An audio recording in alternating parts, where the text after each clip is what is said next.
Don't judge me for not seeing things clearly. I was in love. And when you love someone, you don't double-check every detail. You tell yourself that planning together means forever. Savings, mortgages, goals, the quiet math of a shared life. That's what I thought we were building. A future, a home. A wedding that didn't feel like a fairy tale, but something real. Built out of trust and long nights and cheap wine. He was careful, methodical. Every month, he'd transfer money into what he called our future fund. He'd show me the spreadsheet sometimes, neat columns, percentages, plans for a down payment. He even joked about how romantic it was that our love had its own Excel formula. I thought that kind of organization meant safety, stability. It turns out it was cover. My name's Lena Morales, 32. I count numbers for a living and excuses for a hobby. I'm an accountant, the kind who color codes her receipts and double-checks her grocery budget for fun. My life runs on formulas, not feelings. Ryan, my fiancé, is the opposite. 35, project manager in construction, big hands, bigger plans. He comes home smelling like sawdust and caffeine, talks about blueprints and timelines like they're poetry. We were saving for a wedding and our first home, a modest dream wrapped in spreadsheets and shared passwords. The account was labeled Wedding Plus First Home. Every month I'd watch it grow like proof that love could be quantified. Until tonight. 3 new transfers appeared, all marked personal reimbursement. Same amount, same date, different handwriting. It wasn't mine. And it wasn't his usual phrasing either. Ryan's notes were blunt. Deposit, rent, utilities. This was careful, formal, something written for documentation, not habit. I stared at the words, waiting for my brain to balance the equation. It didn't. Numbers don't lie. People do. He said he was saving for our wedding, but the account was saving him an exit I hadn't seen coming. 2, before you judge me, plus setup. What trust looks like on paper. Monday 200 words. Before you judge me, you should know what trust looks like in numbers. It balances. Ryan and I had been together 5 years. No fireworks, no chaos. Just a steady kind of warmth that made other couples look volatile. We were grown-ups about love. Responsible, practical, reliable. Our life ran on routine. Paychecks on Fridays, groceries on Sundays, ring brochures open in separate tabs while the laundry finished spinning. We decided to postpone the wedding a year to build a down payment fund. It made sense. We weren't dreamers, we were planners. We shared passwords, grocery lists, even an online folder labeled Future. He'd tease me for tracking every expense. I'd tease him for forgetting receipts. That was our rhythm, his spontaneity balanced by my order. I prided myself on being calm, not jealous. I thought love was measured in contributions, not suspicions. Because when the math adds up, you don't question the formula. But lately, something small had gone off balance. Not the account, but him. His deposits were punctual. His eyes weren't. We met on site, a renovation project my firm was auditing for cost overruns.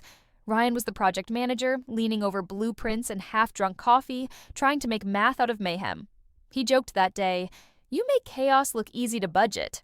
I laughed, and for the first time in a long while, it felt like someone noticed the calm I worked so hard to maintain.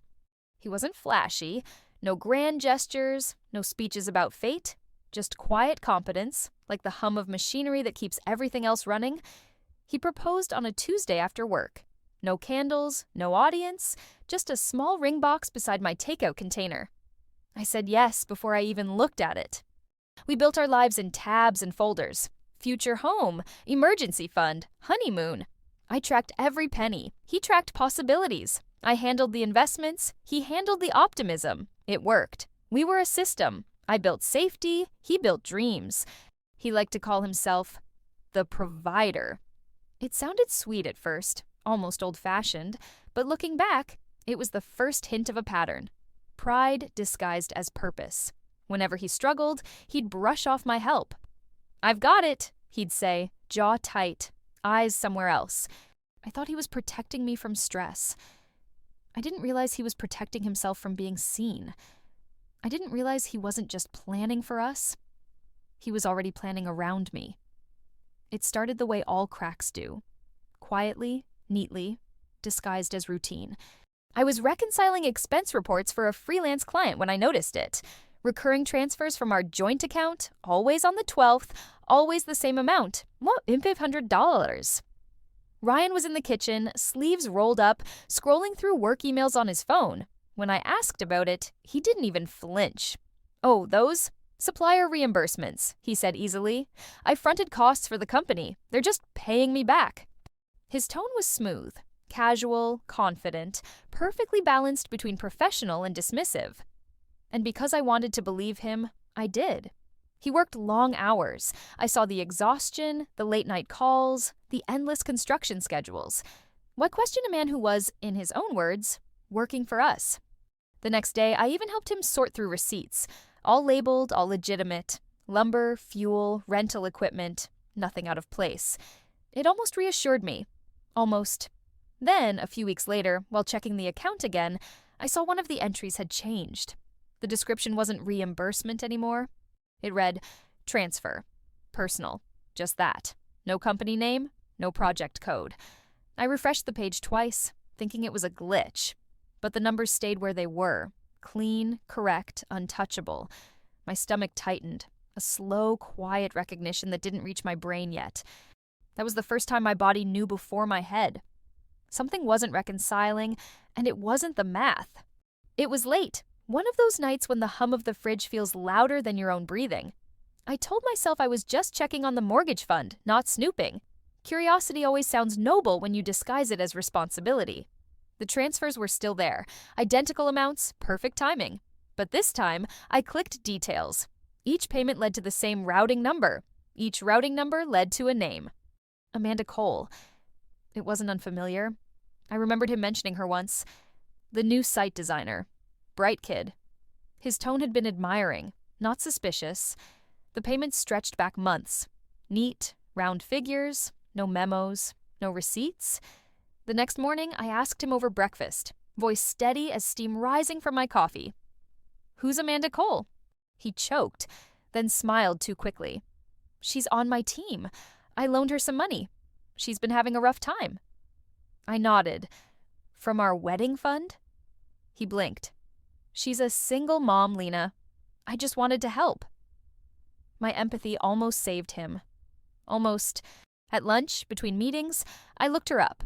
The company website had a smiling photo. Amanda in a yellow blouse, soft eyes, delicate chain around her neck. A silver pendant, the same one Ryan bought for my birthday last year. I stared until the screen blurred. He hadn't been loaning money. He'd been buying time. Affection on autopay, guilt disguised as generosity. He wasn't investing in someone. He was maintaining her. For a few days I tried to rewrite the story. Maybe he really was helping her. Maybe the pendant was a coincidence. Maybe I was just tired. I told myself that's what trust is. Giving someone the benefit of the doubt long after they've stopped earning interest. My friends told me to confront him. "Get the truth," they said. But truth felt too heavy to lift alone. So I waited. Watched. Logged in again. Another transfer. Same amount. Same day. That night, I didn't ask. I presented. Printed statements on the kitchen table. My voice steady from exhaustion, not confidence. He looked at them and didn't flinch. Didn't even act surprised. Just sighed. The sound of someone who's already practiced this moment in his head. "It started small," he said. "She was struggling. I helped with lunch, rent, then feelings got mixed in.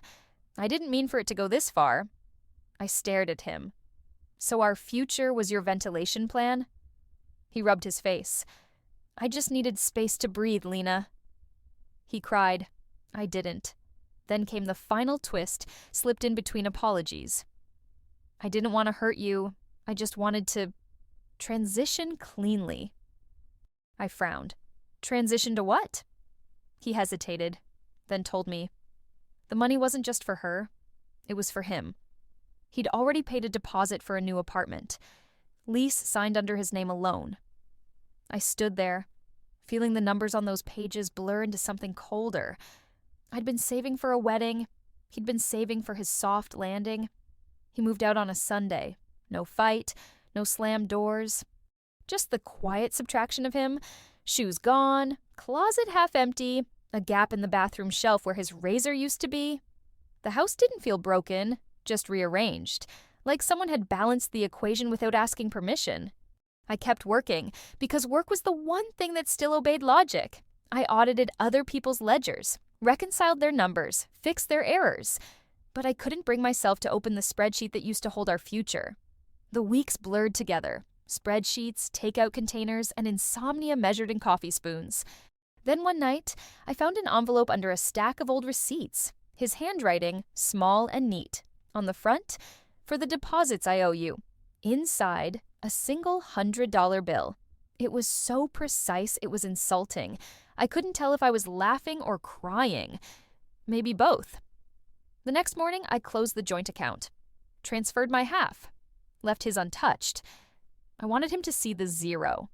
I wanted him to understand what starting from nothing actually means. Then I deleted our shared financial planner file, the one filled with projections, dreams, and color-coded optimism. But I didn't delete everything. The spreadsheet labeled Future Home still sits on my desktop. I open it sometimes, scroll through the empty cells. It's the only thing we ever built together that never lied to me. It's been 5 months. The apartment is quiet, not sad, just blank. A single desk, one chair, a laptop that hums more faithfully than most people I've known. I take on freelance accounting jobs now. The hours are my own, and so is the silence. I keep the lights low, the spending lower. Financially, I'm fine. Emotionally, I'm something between stable and statistical noise. Sometimes his name drifts into my inbox. Industry newsletters, project announcements, polite corporate updates. New project manager joins Colon Partners. Amanda's firm. I don't hate them. Hate requires energy, and I've learned to budget mine better. What I feel is closer to math. Subtraction, pattern recognition, a faint sense of being used for calibration, not companionship. People say money can't buy love, but I've seen what it can buy. Time, silence, and sometimes the courage to leave before you're caught. He didn't steal from me in the traditional sense. He just redirected the funds. Affection turned into investment capital for his next chapter. And in a way, I admire the precision of it. I still handle numbers for a living. They never lie, even when people do. Numbers reveal character in decimals and deposits, in habits too consistent to fake. He used to tell me, "We're building something real." And we were. Blueprints, budgets, timelines. I just didn't realize we were building 2 different structures. Mine was a home. His was an exit. Tonight, I close my laptop, stretch the stiffness from my shoulders, and look around the unfurnished living room. The walls echo differently when you stop waiting for someone else's footsteps. We thought we were saving for a future. Turns out he was just paying installments on goodbye. And I guess that's what building really means sometimes. You don't notice the foundation's cracked until someone walks out through it.